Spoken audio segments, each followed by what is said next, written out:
Pour les archéologues, il existe une source incontournable, les fameux commentaires de la guerre des Gaules, que Jules César rédige pendant ses campagnes entre 58 et 52 avant notre ère. Dans ses comptes rendus, César évoque plusieurs oppida, des places fortes qu'il a investies ou devant lesquelles il a fait le siège. Un nom revient plusieurs fois, celui de l'oppidum de Bibracte. Au milieu du XIXe siècle, un passionné d'archéologie a longtemps cherché ce lieu mythique pour finalement le retrouver enseveli depuis 2 millénaires sous cette forêt mystérieuse du Haut-Morvan.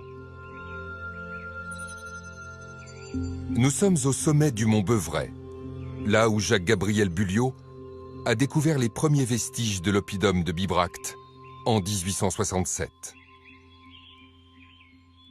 Aujourd'hui, son successeur Vincent Guichard a repris le flambeau.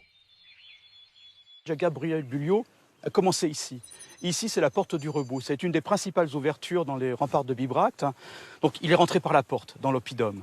Donc, il faut bien se rendre compte, c'est que les remparts étaient très visibles. Alors, bien évidemment pas sous la forme actuelle, parce que c'est ce qui est issu d'une reconstruction récente, mais au milieu du XIXe siècle, on voyait les remparts sous forme d'un talus, l'éboulement du rempart. Et on voyait très très bien que le mur se retournait ici.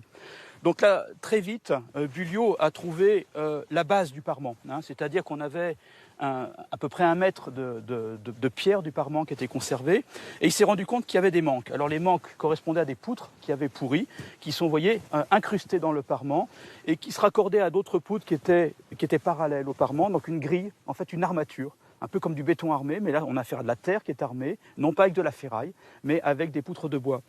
Ce qui est extraordinaire, c'est que cette technique de construction est tellement bizarre que César prend le temps, de façon détaillée, d'expliquer ces remparts gaulois, ces Murus Gallicus, comme il dit, avec cette armature de bois.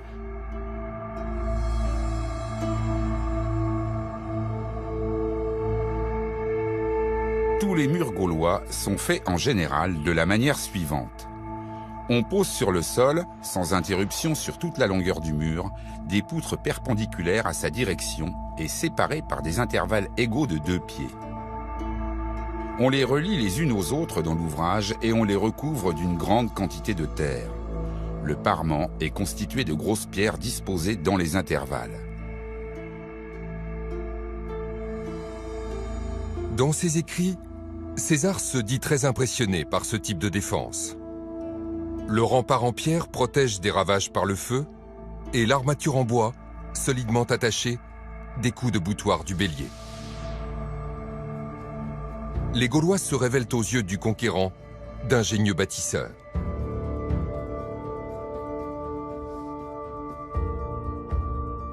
Au-delà du Murus Gallicus, Jacques-Gabriel Bulliot va faire une des découvertes archéologiques majeures du XIXe siècle en mettant progressivement à jour une cité gauloise.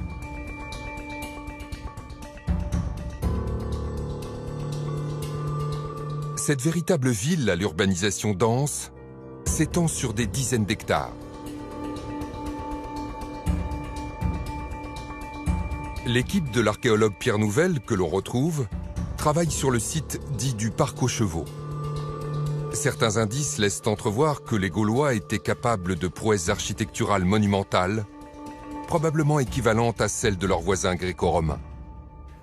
Alors on a coutume d'imaginer que les Gaulois n'avaient pas la possibilité de construire des monuments énormes, une grande architecture telle qu'on en connaît dans le monde méditerranéen. En réalité, on a ici la preuve qu'on a une construction réfléchie, en amont, planifiée par des populations. Alors évidemment, c'est moins monumental qu'à Rome parce que ici, c'est pas construit en maçonnerie, c'est construit à partir de poteaux en bois. Alors on distingue ici cet alignement de trous qui sont en fait les négatifs de poteaux disparus depuis longtemps d'un immense bâtiment gaulois qui faisait près de 50 mètres de côté avec des alignements de poteaux, plus de 100 poteaux en chaîne qui forment un espèce d'immense préau avec une cour centrale. Alors ça nous confirme qu'ici, il y a une pensée collective. On a rassemblé des matériaux, on a planifié une grande construction sur plusieurs années pour une œuvre publique.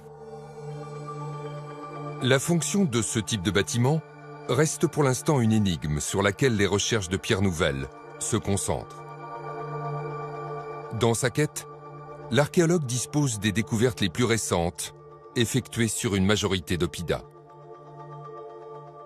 Il y a de très nombreuses villes qui ont été fondées depuis le 3e siècle avant Jésus-Christ dans les Gaules, une tous les 30-40 km au minimum. Et parmi ces villes, il y en a qui sont fortifiées, très étendues, et celle qu'on connaît aujourd'hui le mieux, c'est Bibracte. Bibracte, 200 hectares, entourée par un rempart de plusieurs kilomètres de long, c'est la ville gauloise type. Elle est caractéristique parce qu'il y a des monuments publics, des espaces publics à caractère politique, économique, commercial. C'est la capitale des Éduins. Il y a aussi tout un tas de constructions, d'habitats liés à l'artisanat, et c'est aussi un lieu d'échange. Ce qu'on peut dire aussi, c'est que ce genre de villes, la plupart donneront naissance aux villes de l'époque romaine, voire même aux villes de l'époque médiévale. Donc c'est vraiment à l'époque gauloise que se met en place le réseau urbain que l'on a aujourd'hui encore devant nous.